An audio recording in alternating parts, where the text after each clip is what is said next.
সব বন্ধুরা বেশি কথা না বাড়িয়ে চলে যাই মেন কোর্সের দিকে। প্রথমেই পাতে পড়ে গেছিলো গরম গরম ফিশ ফ্রাই, সস আর স্যালাড। তারপরে মেনু ছিল বাটার নান আর চানা মশলা। বাটার নান দিয়ে চানা মশলা দিয়ে খেতে না খেতেই পাতে পড়ে গেছিলো গরম গরম রাইস, ডাল আর ছেড়ে ছেড়ে আলু ভাজা। এই কম্বিনেশনটা আমার জাস্ট লাগে। তারপরে মেনু ছিল ভাপা কাতলা। এই মেনুটা আমি প্রথম খেলাম, বাট বেশ ভালো ছিল।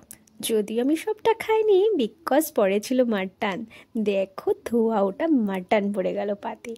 মাটনটা জাস্ট অসাম হয়েছিল। তারপর চাটনি, পাঁপড়, সন্দেশ আর মিষ্টি। আর এই প্রসেসটা এতটাই তাড়াতাড়ি হয়েছিল যে আমার খাওয়াই শেষ হয়নি। সো আর কি আর করা, হাতটা ধুয়ে উঠে পড়তে হলো। আর হ্যাঁ, বিয়ে বাড়ি যাবার ঢং করে ছবি তুলবো না তা কি হয়, দেখো একটু ঢং করে ছবি তুলে নিলাম। সব শেষে একটা আইসক্রিম নিয়ে সোজা বাড়ি। তোমাদের ভিডিওটা ভালো লাগলে লাইক কমেন্ট শেয়ার করে দিও। So tata.